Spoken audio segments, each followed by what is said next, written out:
Okay, we have put the master copy in our P drive. So the next thing we're going to do is we're going to start editing this image. The idea is you are going to be moving these letters around and blanking out some letters, and these tiles are going to spell out something, whether it's a quote or a lyric. It could be a full sentence, it could be a phrase, but it's got to fit well. So you picked something already, you laid it out already, so now we're going to start moving the tiles around. So let's say that my first word is going to be teacher, and it's going to start here, T-E-A-C-H-E-R. So first thing I'm going to do is I'm going to take this A and I need to replace it with a T. So now I'm going to come down, I'm going to use the zoom tool, I'm going to zoom in on these two T's. One is a lightish bluish color, and the other one's sort of like a darker, more brighter green. Always pick the lighter color first. When you're picking a tile to move, pick the tile that's the lightest color, the most pastel color. So it would be the one to the left here. We are going to make a selection around our T, and we're going to make a copy of it. So to select the tool, to select the tile, we use the tool, the Polygonal Lasso tool. Now this is just a general lasso tool. If you hit the letter L, it will trade to 3 different lassos. You have the Polygonal Lasso tool, you have the regular lasso tool, and we have the magnetic lasso tool. The one we're using is the Polygonal Lasso tool because we are selecting a polygon, something with straight lines. So we're going to start at one corner, and the way this Polygonal Lasso tool works is every time you click, it's going to give you a corner. So we're going to click to start it, and we're going to drag it to the next corner. Now sometimes I click a couple of times. The idea is you want to select the entire tile without selecting the background. Now this is a very pixely kind of image, especially when we zoom in. So it's kind of hard to see where exactly the beginning and the end of the tile is, but you're going to try your best. Most of the time it's going to be a nice square. But again, I kind of come in a little bit. Now to finish this off, you have a choice. You can double click at this point and it'll connect it, or you can go to the very, very beginning and you'll see a little circle appear right next to the little icon, just like that. And if you click on it once, it will you'll get what they call the marching ants.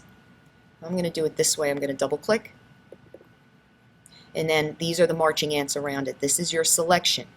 Now if I go ahead and I use the move tool and I move this T over, you're going to see that it's going to end up having a hole. You don't want to have the hole. You need to make a copy. Hold on a second.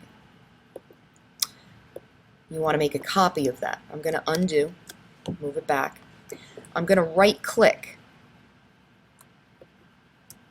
Oh, you got to make sure you're on the Polygonal Lasso tool, and you're going to right click, and you have an option called Lay via Copy. You're going to notice that this layer will appear in the layers window. Okay, so you can see here's layer 1. You might see a little teeny tiny little blob there. That's your T. Okay, so this layer 1 has just the T in there. Now you're going to use the move tool, which is right there, and I just used the shortcut V, and you're going to start moving this up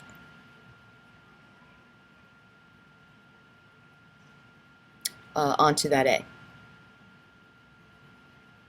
Almost there. You can always zoom back out if you want to, if you don't want to deal with this little trip. Okay.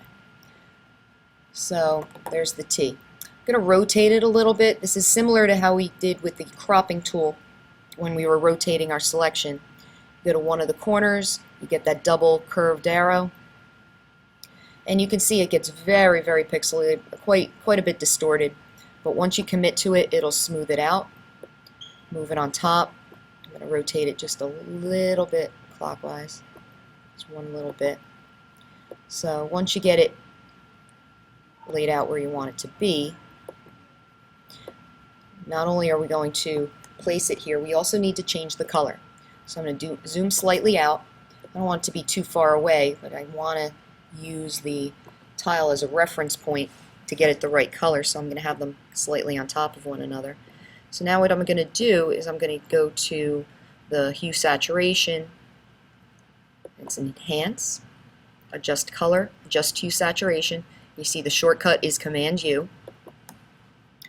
and I am going to change the color of layer 1. So the first thing you start with is the hue, and you start dragging it around, figuring out where that yellowy color is. Sometimes you have to adjust slightly the saturation. Sometimes you have to select the lightness. You want to go dark with the lightness. If you start going up here, you're going to notice that it's going to gray out your letter. You don't want that to happen. So you rarely want to move the lightness up. So that's pretty good. I'm going to say OK. It's going to go back to the Move tool, and I just drop it into place. You can use the arrows that we had from the last project, and you can slide them into place. And that's the first tile. Okay. The next video, I'm going to cover up the cover up the A with the E, and then I'm going to talk about the next step, which would be if we need to borrow letters from the master.